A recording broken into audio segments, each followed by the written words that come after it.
જય શીતળામાં। તો આવો વૈષ્ણવી સત્સંગમાં આપ સૌ મિત્રોનું સ્વાગત છે। તો મિત્રો, આજે આપણે શીતળા સાતમના દિવસે શીતળા સાતમ માતાની વાર્તા, કથા, તેમની પરચા અને તેની પૂજા વિધિ કેવી રીતે કરવી તે આપણે આ વિડીયોમાં સાંભળશું। શીતળા માતાની કથા એ એવી છે જે શ્રદ્ધા જ નહીં પણ આરોગ્ય, નિયમ અને પરંપરાનું મહિમા પણ બતાવે છે। આજે હું તમને લઈ જઈશ સદીઓ પહેલાંના એક નાનકડા ગામમાં, જ્યાં શીતળા માતાના પ્રસન્નતાની વાત છે, જે માતાએ ચમત્કાર આપ્યો હતો અને આખું ગામ બચ્યું હતું। તો માલવા પ્રદેશમાં એક ગામ હતું। લીલાછમ ખેતરો, પાણીથી ભરેલા કૂવાઓ અને સાંજે મંડપમાં બાળકોની હસીનો અવાજ। લોકો મહેનતુ, ભક્તિભર્યા અને એકબીજાના સહાયકારી હતા। ગામની બાજુમાં શીતળા માતાનું પ્રાચીન મંદિર હતું। મંદિર પણ નાનું, પણ માતાની પ્રતિમા તેજસ્વી, ચહેરા પર શાંતિ, હાથમાં ઝાડુ, માથે મોરપીંછનું મુકુટ અને વસ્ત્રોમાં ઠંડાનો રંગ। વડીલો હંમેશા કહેતા, બેટા, શીતળા માતા આરોગ્યની દેવી છે। જો વ્રત નિયમ પાળીએ તો રોગ ક્યારેય ગામમાં ન આવે। એક વર્ષ બાદ ભાદરવા માસના દિવસોમાં અચાનક રોગચાળો ફેલાયો। સૌથી પહેલાં રમતા બાળકોને તાવ ચડ્યો, પછી શરીરે લાલ દાદરા, આંખોમાં બળતરા, કેટલાક તો અઠવાડિયા સુધી પથારી પરથી ઉઠી શક્યા પણ નહીં। સ્ત્રીઓ એકબીજાને કહી રહી હતી, આ તો શીતળા માતાનો રોષ હશે, કદાચ કોઈએ સાતમનો નિયમ તોડ્યો હશે। ગામમાં એક વડીલ સ્ત્રી કાનનબેન માતાની પરમ ભક્ત હતી।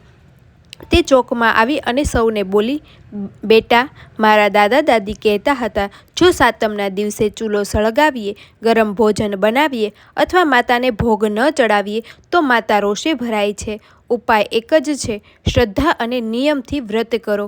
કોઈએ પૂછ્યું, પણ માં, આ બીમારીની દવા કેમ નથી જડતી? કાનનબેન કહે છે, કારણ કે આ માત્ર દેહની બીમારી નથી, આ તો શ્રદ્ધાની કસોટી છે। ગામના લોકોએ નક્કી કર્યું, છઠના દિવસે બધું ભોજન બનાવી લેશે, ભાખરી, શાક, લાપસી, દાળ ભાત। સાતમે ચૂલો સળગાવશે નહીં, સવારે વહેલા માતાજીના મંદિરે જઈને ભોગ ચડાવશે। બાળકો ઉત્સુક, માં, ઠંડી રોટલી ખાશું? માતાઓ, હા બેઠા, આજે માતાનો દિવસ છે। આમ સાતમે સવારે ગામવાસીઓ સફેદ કપડામાં, હાથમાં ભોગ લઈને મંદિરે પહોંચ્યા। મોગરાના ફૂલથી મંદિર સુગંધિત, પૂજારીઓએ માતાને અર્પણ કર્યું, ફૂલ, દીપ, ઠંડો ભોગ, દીવો। આમ કાનનબેન, માતા, અમને ક્ષમા કરજો, ગામને આરોગ્ય આપજો। તે જ દિવસથી ગામમાં સુધારો, બાળકની તબિયત સારી થવા લાગી, લોકો ફરીથી કામ પર લાગ્યા। વડીલો, જુઓ, માતાની કૃપા, શ્રદ્ધા હોય તો અશક્ય પણ શક્ય બને છે। એક વખત એક ધનિક સ્ત્રીએ સાતમે મહેમાનો માટે ગરમ ભોજન બનાવ્યું। રાત્રે જ બાળકોને તાવ ચડી ગયો। સ્ત્રી રડતી મંદિરે દોડી ગઈ, ક્ષમા માગી, પછીથી એણે જીવનભર વ્રત પાળ્યું। એક ગરીબ માળી પાસે ભોગ ચડાવવા માટે માત્ર ઠંડો પાણી અને થોડી લીલી મરચી હતી, પણ તેની ભક્તિ જોઈ માતા પ્રસન્ન થઈ અને તેના બગીચામાં એવું ફૂલ, ફળ, ફ્રૂટ આપ્યું કે આખું ગામ ત્યાંથી જ લેતું હતું। એવી જ રીતે એક નાનો બાળક જે બીમારીથી પથારીમાં હતો, માતાની મૂર્તિ તરફ જોઈ બોલ્યો, માતા, તમે મને ઉઠાડી દો, હું તમને ફૂલ ચડાવીશ। બીજે જ દિવસે તે ઊભો થઈને ચાલવા માંડ્યો। આમ મિત્રો, આ કથા આપણને શીખવે છે કે શ્રદ્ધા અને નિયમનું પાલન આરોગ્ય અને સુખ આપે છે। વ્રતનો ભાવ માત્ર ખોરાક નથી, પણ મનની શુદ્ધિ પણ છે। માતાનો દિવસ ઠંડકનો છે, ગરમીનો નહીં। જય શીતળામાં। આ સાથે આપણે હવે બીજી પણ વાર્તાઓ સાંભળી। એક વખત એક ગામમાં બે ભાઈઓ રહેતા હતા। મોટા ભાઈની પત્ની જેઠાણી અને નાના ભાઈની પત્ની દેરાણી। બંનેનું ઘર એક જ આંગણામાં હતું, પણ સ્વભાવમાં ખૂબ જ ફરક હતો। જેઠાણી સ્વાભિમાનની થોડી ગરવીલી, ઘરનું બધું પોતાના હિસાબથી કરતી। દેરાણી નમ્ર, ભક્તિભાવથી ભરેલી, મહેનતુ અને સૌને માન આપતી। ગામમાં દર વર્ષે ભાદરવા મહિનાની એક વિશેષ વ્રત કરવામાં આવતું। કહેવાતું કે જે સ્ત્રી આ વ્રત કરે તેના ઘરમાં સુખ, શાંતિ અને સમૃદ્ધિ વસે। વ્રતમાં માને ભોગ ચડાવી, ઉપવાસ રાખી, સાંજે કથા સાંભળવી પડતી। દેરાણી તો બાળપણથી જ વ્રત કરતી, પરંતુ જેઠાણી એવું માનતી ન હતી। તે બોલી, આ બધી જૂની વાતો છે. આજકાલના સમયમાં આ બધાથી શું ફાયદો? એ વર્ષે વ્રતના દિવસે દેરાણીએ વહેલી સવારે ઉઠી સ્નાન કરી, પૂજા કરી અને માતાને ભોગ ચડાવ્યો. જેઠાણી એ દિવસે સામાન્ય રીતે જ પસાર કરતી, રસોઈ, કામકાજ અને થોડું ટીકા ટિપ્પણ. સાંજે ગામમાં કથા શરૂ થઈ.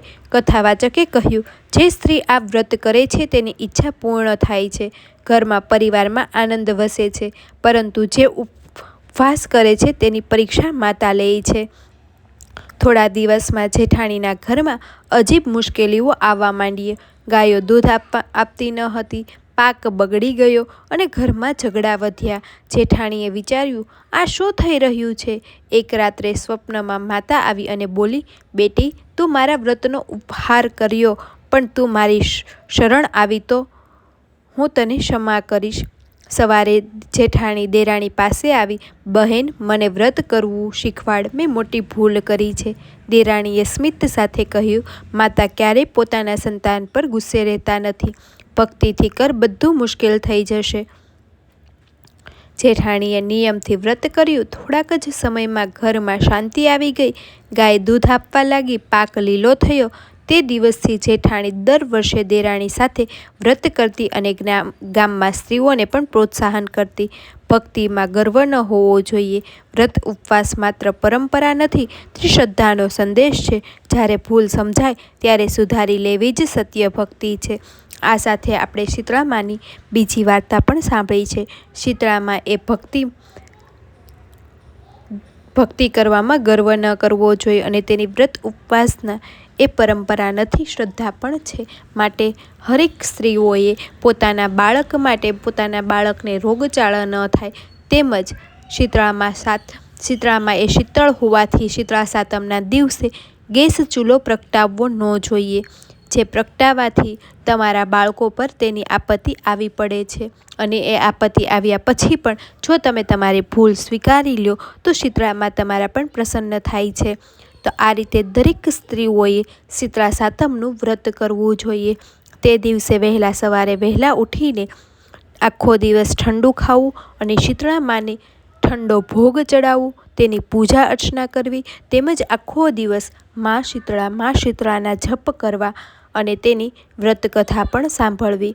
આમ કરવાથી શીતળા માતા દરેક સ્ત્રીઓ પર પ્રસન્ન થાય છે અને તેમની બાળકોની રક્ષા કરે છે. તેમની બાળકોને કાંઈ પણ રોગમાંથી રક્ષા કરે છે. તો મિત્રો, આજે આપણે શીતળા સાતમની વ્રતકથા તેમજ તેના નિયમો સાંભળ્યા છે. જો તમને વિડીયો પસંદ આવે તો વિડીયો લાઈક કરી દેજો અને હા, આવી જ રીતે વ્રતકથાઓ તેમજ વાર તહેવારની પૂજા વિધિ મહિમા સાંભળવા માટે ચેનલને સબસ્ક્રાઈબ કરી દેજો. અને હા, જો વિડીયો પસંદ આવ્યો હોય તો વિડીયો લાઈક કરી દેજો અને કમેન્ટ કરવાનું નહીં ભૂલતા. કમેન્ટમાં જય શીતળામાં. ધન્યવાદ.